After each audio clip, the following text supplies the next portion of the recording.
This is my video about life in Tenochtitlan and really just life in the Aztec Empire in general. So if you see here, the next slide has a map of the Aztec Empire, and Tenochtitlan, the capital, is near Lake Texcoco. The Aztec Empire is in what is today Mexico. Chinampas were really important to the Aztecs, and the next couple slides have pictures of chinampas.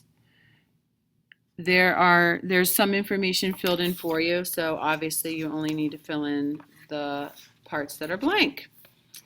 So chinampas help make Tenochtitlan a capital because that's what created a lot of the farmland for the Aztecs. Here's some pictures of chinampas, or sketches, and you can see there's water in between. There's canals and water in between the different chinampas and that were created.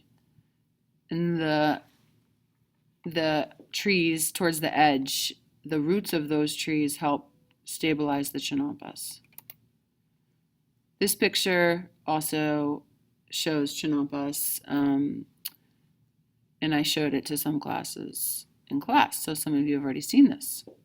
Again, the trees on the edge, the water in between the different chinampas, and then there's stakes, wooden stakes, also along the outside to help, create the area of the chinampas. So this describes Tenochtitlan, what you would find in Tenochtitlan, a great temple. It was very large, and there were religious shrines at the top. So you're going to be writing in what Tlaloc was. Apparently, some Aztec descendants have been praying to Tlaloc because we've had so much rain this spring. I'm making this video in 2017. So if it's not 2017 and you're watching this, I have no idea how much rain you've gotten this spring, or if you're even watching this in the spring. Oops. Skull rack. You're also writing in about the skull rack that the Aztecs created of skulls from people who had been sacrificed to show how brutal they were, powerful, scary, intimidating, all that stuff. Royal palace, where the ruler would be. Some just short description here of what it included. There's an aviary for birds. They used some of the feathers from colorful birds for like war outfits and probably other things. There was a zoo. If you like animals, you might have liked the royal palace and the surrounding areas. So here we have some social classes, and the rulers, since they were chosen, had to prove themselves, and this led to lots of warfare because each ruler had wanted to add land to the empire and show how powerful he was and acquire their own possessions. So there's nothing you need to write in for nobles and priests. For tax collectors, they collected tribute, which is payment by people who were conquered. So the Aztecs conquered a lot of people and made those people give them money, and that's tribute, what the conquered people are paying to the Aztecs.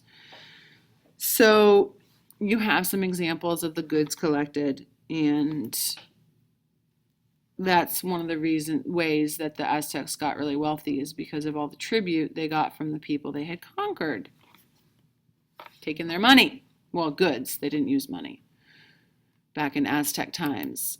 All right, nobles. Next page, page 2. You're writing in a little bit about nobles and girls. Then when you get to traders, you are writing what was collected by traders and the tribute that people had to pay or give. Remember, it's not money. I should stop using the word pay.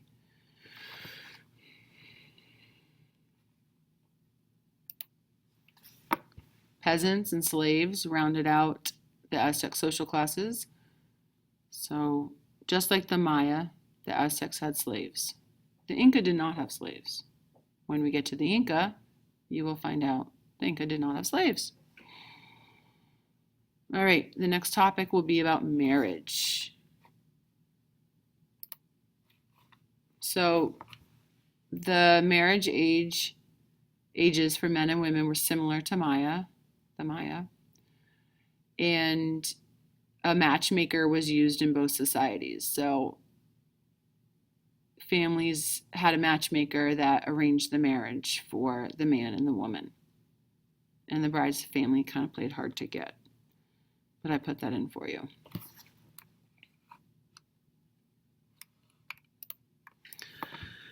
There's nothing to write in here. Just one unique aspect of Aztec marriage was that the second bullet, that the matchmaker would carry the bride on her back to the wedding. I don't know why. That's just what they did. Some things are a mystery, although I could research it some more, I haven't. So nothing to write in here. It just says men could have more than one wife, and there was divorce in Aztec society.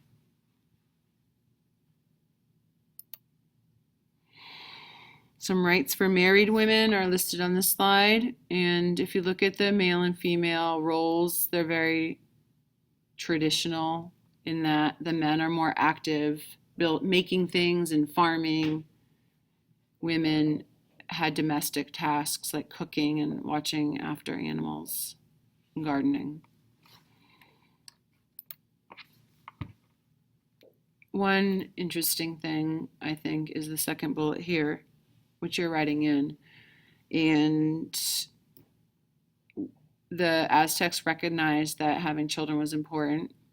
You need to have families and kids so that the civilization can continue, and you can have lots of people for the army and can have lots of people that you're in charge of. And the boys and girls' responsibilities on this slide also are similar to the adults in terms of the type of work that they did. So school, boys went to school, depends what social class you were in for what you would learn. So commoners would train to be soldiers, and the sons of nobles would learn other roles that would be higher up in society, being priests, government officials, or military leaders. So you should flip to page 3 when you've written down all this information.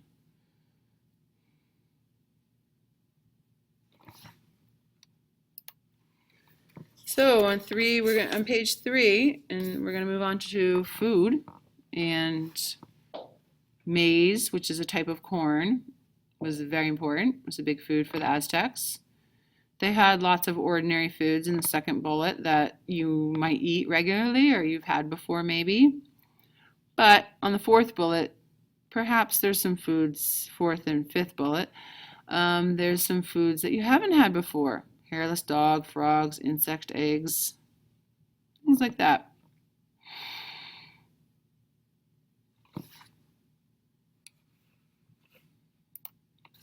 Rich people. Nothing for you to write in, but another list of a mix of ordinary foods like pineapple, cocoa, which would be chocolate, and winged ants and axolotl. Pineapples are one of my favorite fruit. I think they're very tasty. Big market, 60,000 people might go there.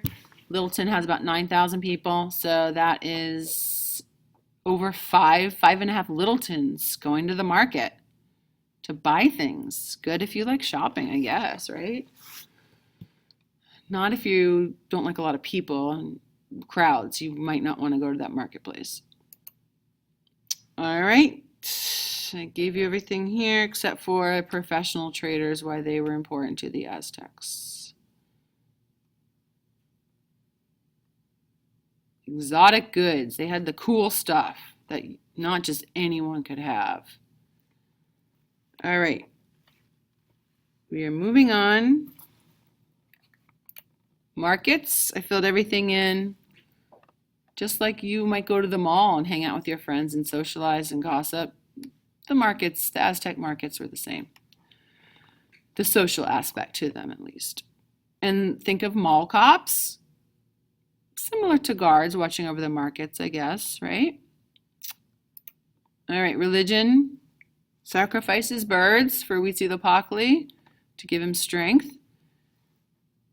And why did the Aztecs also sacrifice? To scare people, intimidate them, similar to why they might have had the skull rack.